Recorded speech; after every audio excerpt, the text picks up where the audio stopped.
Tonight on the Daily Debrief. When I put that gun to my head, I didn't really think at that moment I was going to pull that trigger.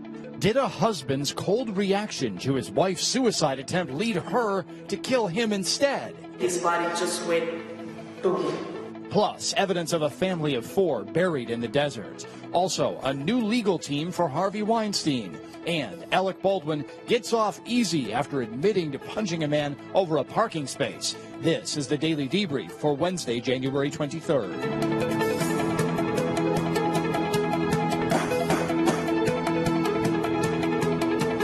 Good evening, everybody. Glad you're with us this evening on the Debrief. An Ohio woman taking the stand for the second day in her own defense on charges she murdered her husband. The real question in her case is the degree of the crime. Wife Claudia Herig is disputing the state's theory of why she killed Ohio Air Force Major Carl Hoerig. The state says Claudia drained Carl's bank accounts, sent his money to her relatives overseas, bought a gun, and practiced at a shooting range before pulling the trigger. She then fled back to her native Brazil. The state wants to convict Herig of aggravated murder with a firearm. That charge requires premeditation and could carry a life sentence under state law. The defense, however, appears to be going after a voluntary manslaughter conviction. This charge requires jurors to agree that Claudia Herig killed her husband in a fit of rage. That charge carries a sentence of 3 to 10 years. Claudia Herig took the stand in her own defense. She claims the victim tormented her with sexual issues and fetishes. You and Carl had an active sex life, correct? We did, but it was not normal sex. Okay. Carl had issues in the bedroom? Yeah, he was not able to perform without Viagra or without bondage or without something weird or me pretending to be dead. He would not get an erection with normal sex. And you talked earlier in your interview that was played about a website called Hogtied. Hogtied. What was that website? It's about sadomasochism. It's about bondage. Okay. And would he make you do things you saw on the website? Yes, but this all took, yes he did, but this was all after we got married. He never hinted to me that he had any sexual issue or fetish. Is that called fetish? Fetish. I cannot say that word. Do you know what I mean? Yes. I never noticed before we got married. What I know is that he was very nervous about his penis. He had a lump in the middle of his penis that he said some woman, when he was deployed, he went to Germany. She sat on his penis. She broke it. He has this lump, and that turned into cancer. He was freaking out about having cancer, and he was freaking out about not performing. He asked me if I was going to leave him. I said, no, I know that a lot of men have sexual issues because they get nervous and they cannot perform. I didn't see anything wrong with that. I didn't see it coming. I didn't think anything of it.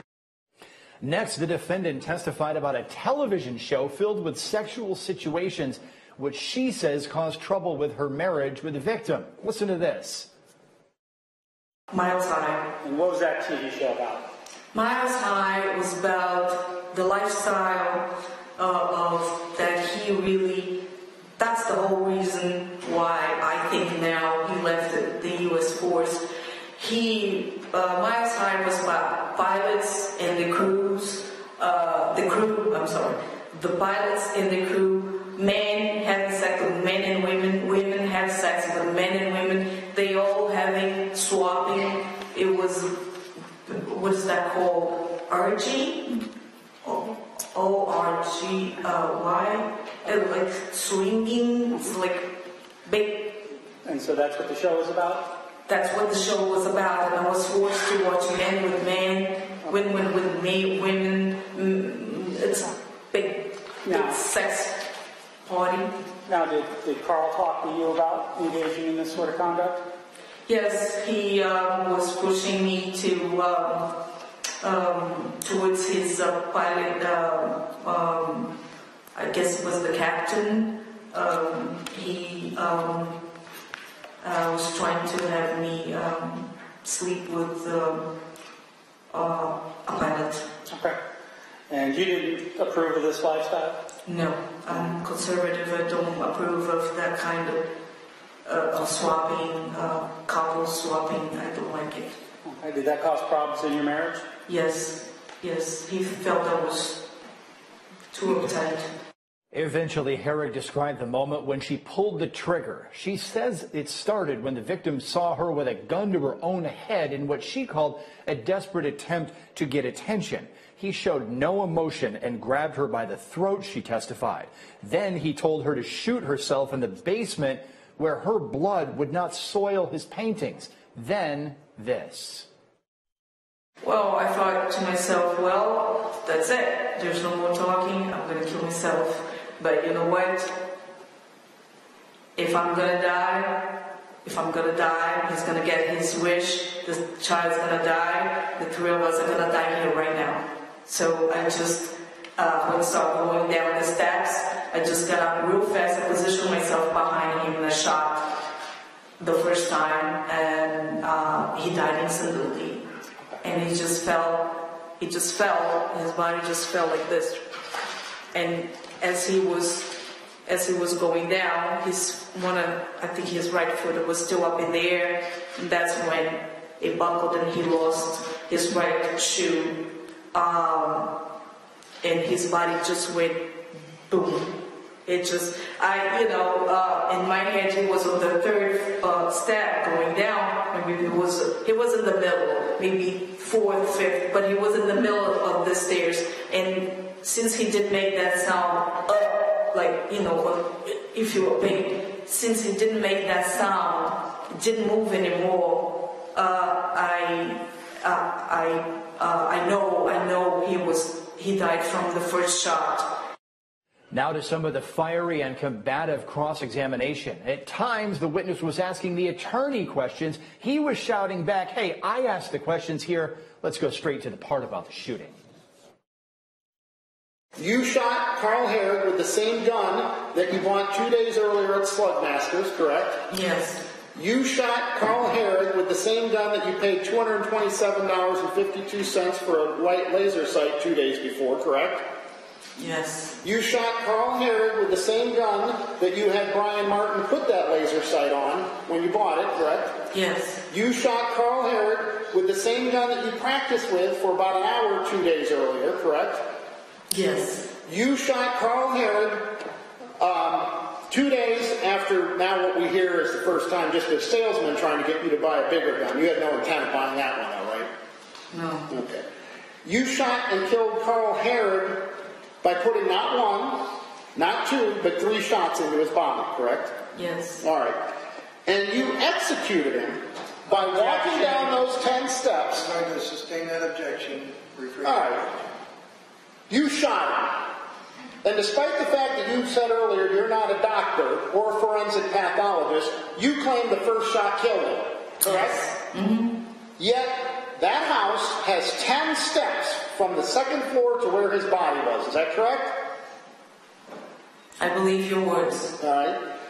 You walked 1, 2, 3, 4, 5, 6, 7, 8, 9, 10 steps down to where his body was, and you put the gun 12 to 24 inches from his head and pulled the trigger, correct? Probably. Probably? Well, did somebody else break into the house and shoot him too? Objection. Let's dial back now to a previous witness, an extradition agent who testified about bringing the defendant back to the U.S. from Brazil. She would make the comments, I have a story to tell, but I don't want to tell it because I don't want to hurt Carl's family. I'm going to say it was maybe 6 hours into the flight, if I remember correctly. She made the comment, Tony, let me tell you, a wife doesn't kill her husband without having a good reason. The day she was going to kill herself, she said that Major Hoerig came home, saw that she was going to try to kill herself, started calling her names, told her not to shoot herself upstairs because she would get blood on the walls in his paintings, to go down into the basement and kill herself. He started to walk away. She said she shot him 3 times, believing the first one hit him in the head and the other 2 hit him in the back. She realized she killed him, so she had said she had created this suicide block, a suicide rig, as we refer to it, that would help her pull the trigger. She tried to kill herself, pulled the trigger twice. Each time the round didn't go off. The defendant said this was supposed to be a murder-suicide that failed. This next witness described the device the defendant rigged up. I don't recall asking her if she used a string or how she pulled the trigger. What we talked about was, when we found that, we weren't real sure what it was. It's not something you see every day. So we didn't know at the time, and I told her, I said, yeah, we thought it could have been a booby trap, like with a string, and I believe that's where you're going with that, where you open the door and the weapon fires because it was locked to the rear, the hammer was back, it was fully loaded. Also thought of other things possibly that could have been used for, but we never really knew until, she told her story. And she told you that the way she was going to use it was to put her hand around and pull the trigger? She told me it was to avoid the recoil, to ensure that her shot placement ended up where it was where it was intended, I guess. The state is pushing hard on its theory that this crime was premeditated. And earlier in this case, a gun store employee said the defendant came in with questions about guns and eventually made a purchase. She came in carrying a book, the book that most guys are using for concealed carry classes, and she had things marked in her book.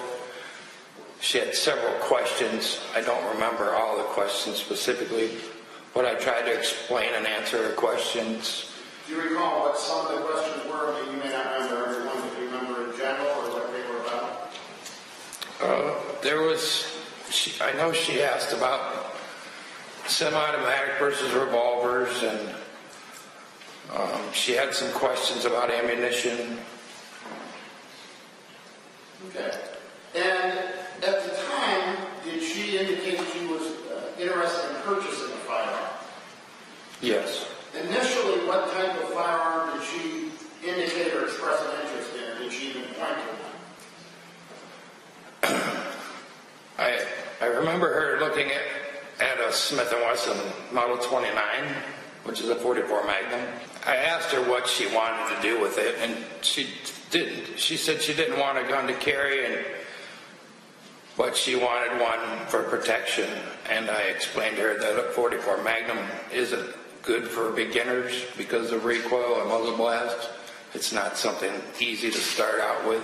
And what did you tell her about the .357? That she could shoot .38 special ammunition in it for practice, and the recoil was pretty low on that, and it was less expensive. Okay. Or she could use the .357 Magnum for defense, which had a lot more muzzle blast and recoil, but it was more effective. Closing arguments in this case are occurring as we speak in that courtroom in Ohio. Let's listen in as things are getting boisterous. And that's the way we see the evidence, and we ask you for a verdict as charged. Thank you. All right, ladies and gentlemen, jury, that concludes the closing arguments of counsel. The balance of this trial is the instructions of the court.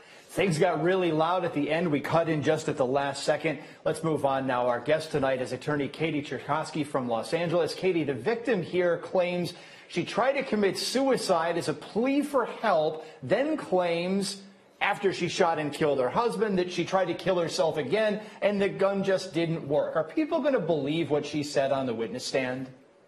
I don't think so. I think the suicide claims are totally incredible. I think that basically the evidence has showed that she just wanted attention from her husband. She said it herself. So I think that it's a poor attempt to explain what happened. The defense did nothing to get over all of the premeditation evidence that the prosecution put forth. So I just don't think it holds any water. Yeah, I was going to say this all comes down to premeditation, her purchase of the gun, the shooting, the practice. It's going to add up in the minds of jurors, it seems. Herig herself told jurors she doesn't think she's going to get a fair shake, that she should have been tried in Brazil or left in Brazil for this. I can't picture that going over very well either. No, I don't think so. I mean, ultimately, Brazil did extradite her. So I think the facts are what they are, regardless of where the case is tried. And the defense has put forth some theories of the why, but it doesn't mitigate the charge. It's going to be in the hands of the jury soon. Katie, we will check in with you at the end of the broadcast. Still ahead tonight here on The Debrief, Alec Baldwin's headed for punishment after punching a guy over a parking space. Plus, disturbing pictures of the scene where authorities uncovered a California family buried in the desert. We will be right back.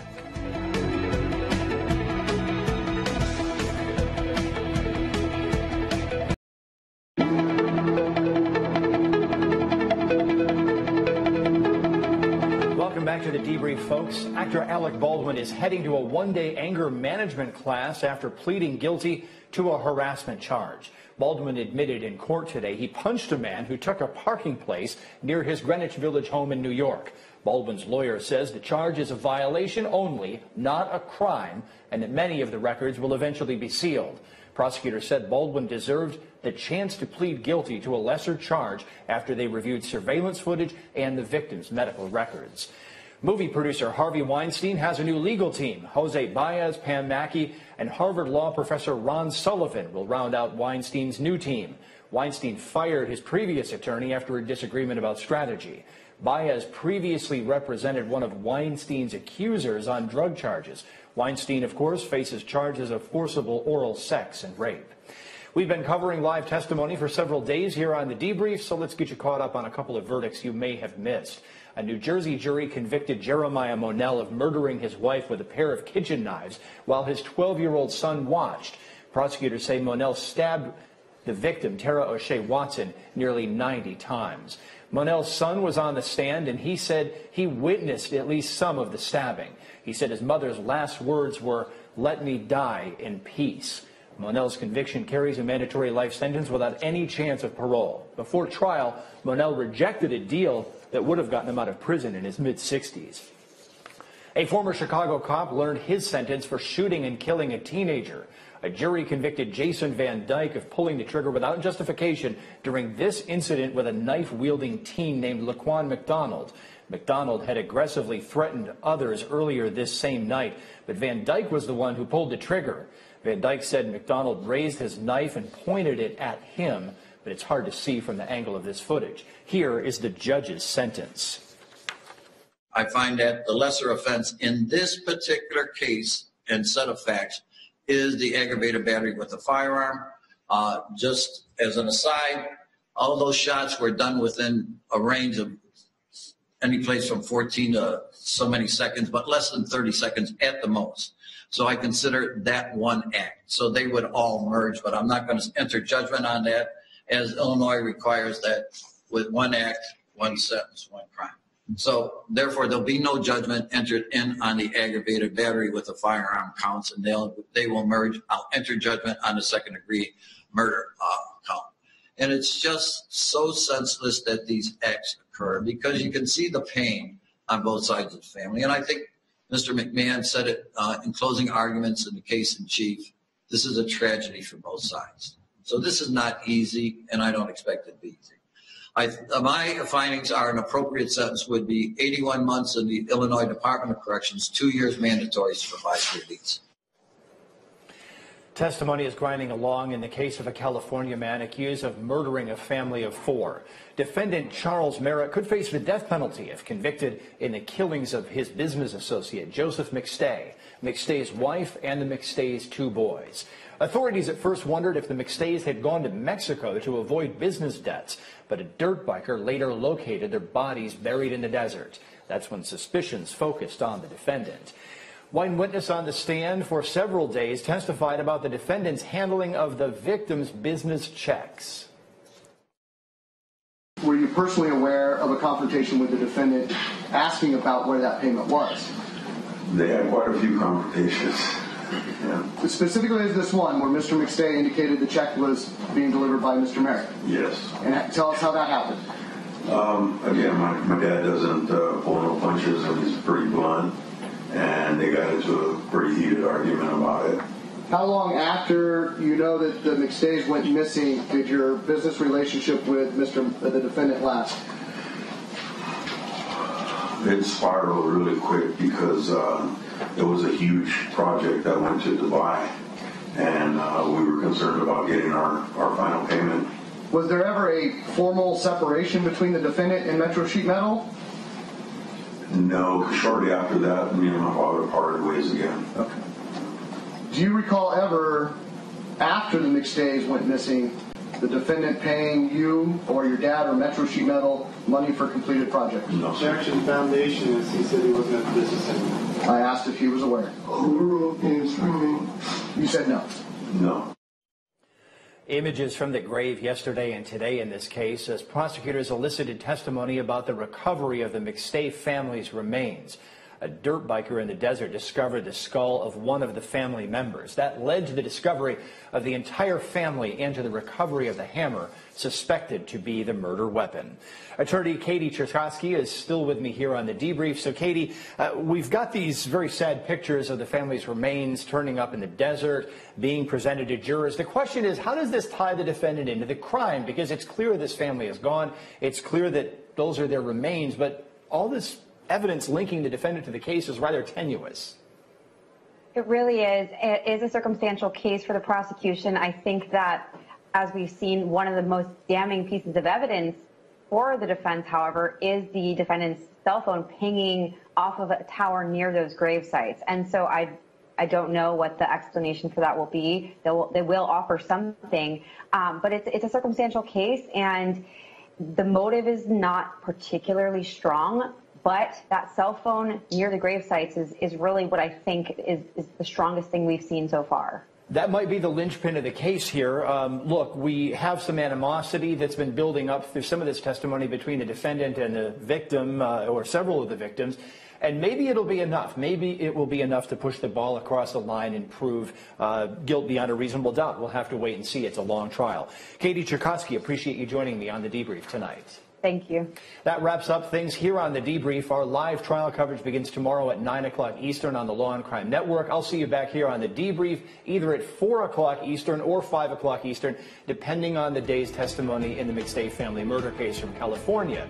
For some of you, I'll be back in a few moments with continuing coverage of the day's trials. For others, have a good evening.